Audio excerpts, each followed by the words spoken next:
ये कहानी है 1938 की, कैरली नाम के एक आदमी की, हंगेरियन आर्मी में, और वो उस कंट्री का बेस्ट पिस्टल शूटर था।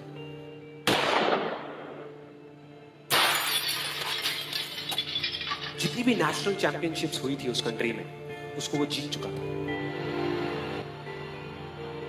और सबको ऑलमोस्ट कंफर्म था कि 1940s में जो ओलंपिक्स होने वाले हैं उसमें गोल्ड मेडल कैरली को ही मिलेगा।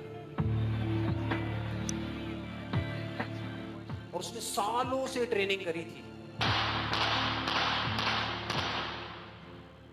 उसका एक ही सपना था, एक ही फोकस था कि मुझे अपने इस हाथ को दुनिया का बेस्ट शूटिंग हैंड बनाना है, बेस्ट बनाना है, बेस्ट बनाना है। और वो कामयाब हो गया, उसने बना लिया बेस्ट शूटिंग हैंड। सिर्फ 2 साल का फर्क था। 1938 में एक आर्मी का ट्रेनिंग कैंप चल रहा था, क्योंकि वो आर्मी में था, तो एक एक्सीडेंट हो गया। उसके उसी हाथ में जिससे उसने गोल्ड मेडल जीतना था, उसमें एक हैंड ग्रेनेड फट गया और वो हाथ चला गया। जो उसका सपना था, जो फोकस था, सब खत्म।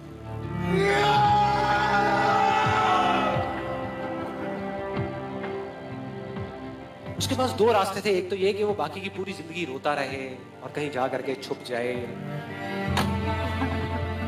या अपना जो गोल था जिस पे उसने फोकस किया हुआ था उसको पकड़ करके रखा।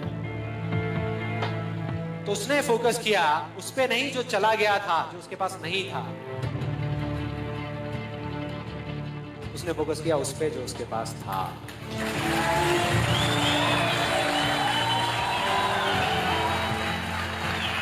जो उसके पास था, और क्या था उसके पास में? एक लेफ्ट हैंड, एक ऐसा हाथ जिससे वो लिख तक नहीं सकता था। 1 महीने तक उसका हॉस्पिटल में इलाज चला इस हाथ के लिए, और सही 1 महीने बाद अपनी ट्रेनिंग शुरू करती इस हाथ की।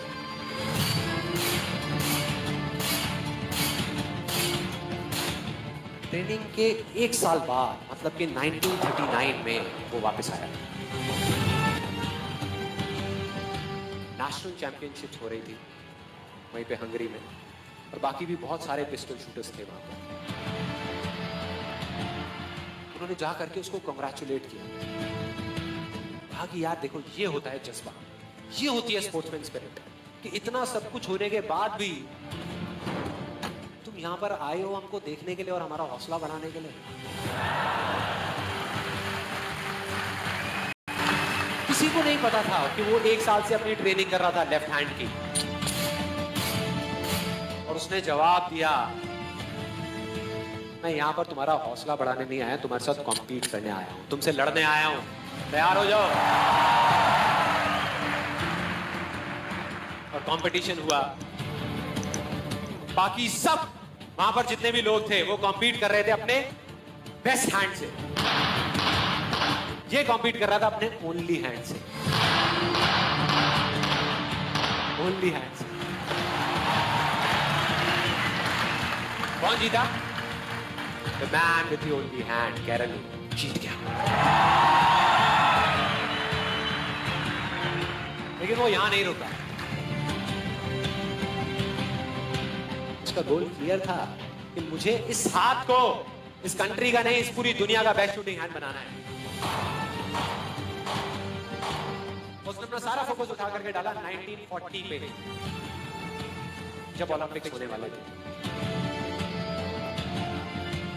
लेकिन 1940s के ओलंपिक्स कैंसिल हो गए वर्ल्ड वॉर की वजह से।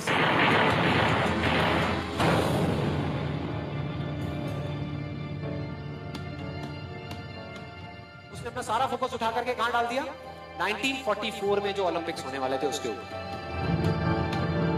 1944 में जो ओलंपिक्स होने वाले थे वो भी कैंसिल हो गए वर्ल्ड वॉर की वजह से। फिर से कैंसिल।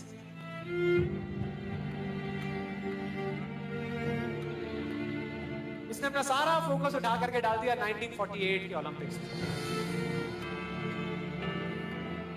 1938 में उसकी एज थी 28 साल, 1948 में उसकी एज हो चुकी थी 38 इयर्स।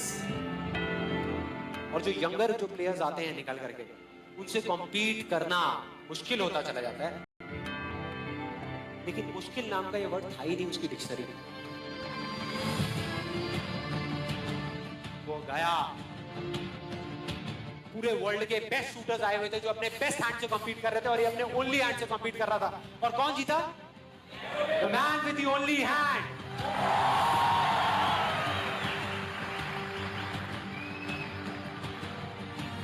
लेकिन वो तब भी नहीं रुका।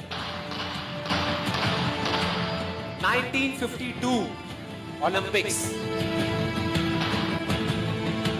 दोबारा कॉम्पीट किया उसने, और इस बार गोल्ड मेडल कौन जीता? गैरल हील। 4 साल बाद दोबारा से, और पूरी की पूरी हिस्ट्री को बदल करके रख दिया ओलंपिक्स। इस पर्टिकुलर कंपटीशन में उससे पहले किसी भी एथलीट ने लगातार 2 गोल्ड मेडल्स नहीं जीते।